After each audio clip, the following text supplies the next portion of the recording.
আমরা আজকে শিখব একটা শব্দ থেকে কিভাবে 5টা বা 7টা শব্দকে রূপান্তর করা যায়, বা একটা শব্দ শিখলেই কিভাবে তোমার 5টা শব্দ শিখা হয়ে যাবে বা 7টা শব্দ শিখা হয়ে যাবে, সেই সিস্টেমটা আমরা তোমাকে দেখাবো। যার মানে যাদের নামগুলো হলো এই যে V0, V1, V2, V3, V4, তার মানে এখানে হলো একটা শিখলে কয়টা হবে? 5টা। আরো 2টা আমরা দেখাবো, তার মানে হয়ে যাবে 7টা। আসলে কোন রুলস থেকে সেটা হবে, আগে আমরা একটু রুলসটা দেখি।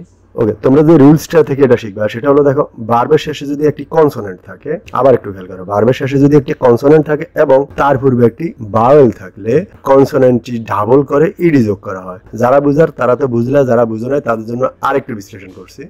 দেখো STOP, স্টপ, স্টপটা হলো ভার্ব মানে ক্রিয়া, ক্রিয়া মানে কাজ করা। দেখো STOP তার মানে শেষেরটা হলো কনসোনেন্ট আর আগেরটা হলো ভাওয়েল। কিভাবে দেখো, আমরা জানি ভাওয়েলকে, ভাওয়েল গুলো হলো A, E, I, O, U, এই 5টা। এই দেখো এই 5টার একটা হলো আগেরটা আর শেষেরটা হলো কনসোনেন্ট। এই 5টা বাদে বাকি যা আছে সবগুলো হলো কনসোনেন্ট। যেমন ধরো এটা ভাওয়েল, এরপরে B থেকে আরম্ভ করে এই 5টা বাদে বাকি সব কি কনসোনেন্ট, তার মানে ফিটা হলো কনসোনেন্ট। এবার আসো, তখন রুলসটা কি দেখলাম আমরা? রুলসটা হলো দেখো এই যে STO, এই যে শেষে যেটা আছে শেষের লেটারটা ডাবল হবে। ডাবল হওয়ার পরে তুমি কি যোগ করবা? ইডি যোগ করবা, নতুবা আইএনজি যোগ করবা, যেটা যুক্ত করার সেটা যুক্ত করবা। ওকে, এই ছিল আমার একটু আগের রুলসটা।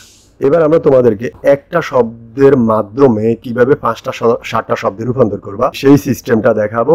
এরপর পরে আমরা কি করব, আমরা তোমাদেরকে বোঝানোর স্বার্থে অন্তত 13টা শব্দ দেখাবো। তো 13টা শব্দ থেকে তুমি ইচ্ছা করলে 5 13 65টা, নতুবা 7টা করে করতে পারো, তার 7 13 91টা শব্দ আপাতত শিখতে পারো। কিন্তু এই রুলসটা ফলো করে তুমি হাজার হাজার লক্ষ লক্ষ বা অনেক শব্দের অর্থ তৈরি করতে পারো। ওকে, দেখো বেস ফর্ম, মূল ফর্ম, মূল ফর্মটাকে আমরা ধরবো V0। ধরো স্টপ, স্টপ মানে কি থামা। এরপরে প্রেজেন্ট ফর্ম, প্রেজেন্ট ফর্ম আমরা প্রেজেন্ট মানে বর্তমান কাল, বর্তমান কালে যে ফর্মটা সেটাকে আমরা ধরবো B1। ওকে, এই B1 এর ক্ষেত্রে B0টাও আসতে পারে। B1 এর মধ্যে কে কে পড়ে? B0টাও B1 এর মধ্যে পড়ে, আবার B0 এর সাথে যদি S বাই S যোগ করো তাও B1 এর মধ্যে পড়ে, তার মানে এই দুইটা মিলে B1। এবার আসো B1 এর ক্ষেত্রে কখন আমরা B0টা ব্যবহার করি, কখন B0 এর সাথে S বাই S ব্যবহার করি। এই ক্ষেত্রে আমরা জানি সেটা টেন্স, যারা ভালো জানো তাদের জন্য এটা জানাটা খুব ইজি।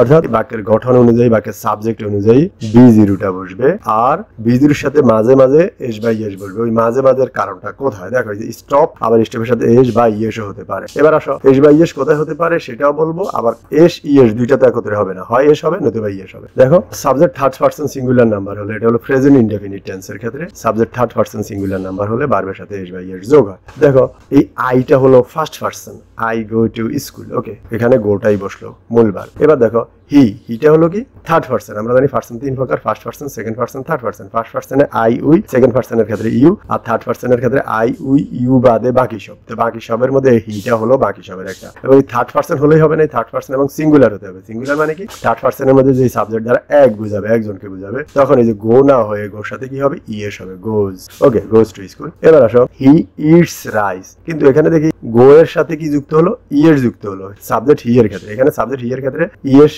যুক্ত না হয়ে এস যুক্ত হলো। এবার আসো কখন তুমি এস বসাবা, কখন ইএস বসাবা। যে সকল ভার্বের শেষে, এই যে একটু আগে দেখলাম জি ও গো, অর্থাৎ ভার্বের শেষে যদি ও থাকে, এস থাকে, এসএইচ থাকে, সিএইচ থাকে, এক্স থাকে, তখন তোমরা ইএস যুক্ত করবে। যে ভার্বের শেষে জি ও গো, ও আছে, এই কারণে আমরা ইএস যুক্ত করলাম। এই কয়টা লেটার ছাড়া বাকি সকল ক্ষেত্রে কি যোগ হয়? এস যোগ হয়। এই যে টি, এখানে আছে টি, টি এর ক্ষেত্রে তো কি যুক্ত হবে? এস যুক্ত হবে। ওকে, এবার দেখো আরেকটু বাড়তি শিখি আমরা, সেটা হলো কি ইনফিনিটিভ। ইনফিনিটিভটা কি? 2 প্লাস V0। একটু আগে তোমাদেরকে V0টা দেখালাম। V0টা একত্রে কার কাজ করে? ভার্ব এবং নাউনের কাজ করে। এরপরে আসো জেরান্ট। জেরান্টটা হলো V0 এর সাথে আইএনজি যদি যুক্ত করো, সেটা একত্রে কিসের কাজ করে? ভার্ব এবং নাউনের কাজ করে। তার মানে ইনফিনিটিভ এবং জেরান্ট দুইটাই ভার্ব এবং নাউনের কাজ করে। ওকে, কিভাবে দেখো, আমরা যদি উদাহরণে ফলো করি, to walk is good for health. Okay, এখানে দেখো 2 প্লাস V0, এই যে 2 প্লাস V0। ওকে, এটা ভার্ব এবং নাউনের কাজ করে, সেটা আমরা গ্রামাটিক্যাল আরো গভীরে না যাই আপাতত। ওকে, এখানে একটু যদি খেয়াল করি, জেরান্টটা হলো কি V0 এর সাথে আইএনজি। দেখো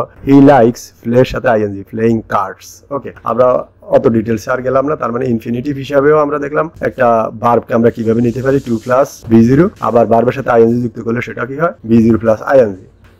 ওকে, আমরা একটু আগে দেখলাম রুলসটা দেখলাম। এবার রুলসের আলোকে দেখো স্টপ, স্টপটা কি হলো? স্টপটা B0 থেকে যদি B1 এ আসে, B1 আসে সেখানে স্টপও হতে পারে, স্টপসও হতে পারে। কেন হতে পারে সেটা একটু আগে বললাম। এবার B2 তে একটু আগে তুমি যেটা দেখলা, শেষেরটা যদি কনসোনেন্ট হয়, আগেরটা যদি ভাওয়েল হয়, শেষেরটা ডাবল হয়, ইডি যুক্ত করা হবে। সেটা B2 এবং সেটা B3 দুইটাই। এটা হলো B2টা কি তোমরা অবশ্যই জানো। B2 টা হলো ভার্বের ফার্স্ট ফর্ম, যেটা অতীতকালের ফর্ম। স্টপ মানে থামা, আর থেমেছিল মানে যেটা একটু আগে হলো, মানে অতীত হয়ে গেল, তার মানে স্টপড। ফার্স্ট পার্টিসিপল ফর্ম ভার্বের B3, তার মানে এখানেও ইডি যুক্ত হলো আগের নিয়মে। আর এখানে দেখো, এখানে ভার্বের সাথে আইএনজি যুক্ত, B0 এর সাথে যদি আইএনজি যুক্ত করা হয় সেটা হয়ে যাবে ভার্বের প্রেজেন্ট পার্টিসিপল ফর্ম, আর এটা হলো ভার্বের ফার্স্ট পার্টিসিপল ফর্ম। এবার আসো, এখানে পার্টিসিপল ফর্ম গুলো একত্রে ভার্ব এবং অ্যাডজেক্টিভের কাজ করে। তো এখানে ভার্বের সাথে আইএনজি কিভাবে যুক্ত করবা? ওই যে আগের নিয়মে এসটি ও ফিটা ডাবল হবে এবং আইএনজি যুক্ত হবে। এবার তোমরা কি করবা? একটু আগে যা দেখলা সেই নিয়মে তোমরা শিখবা। মোটামুটি আমরা এখন 13টা শব্দ শিখবো। এই 13টা শব্দ থেকে তুমি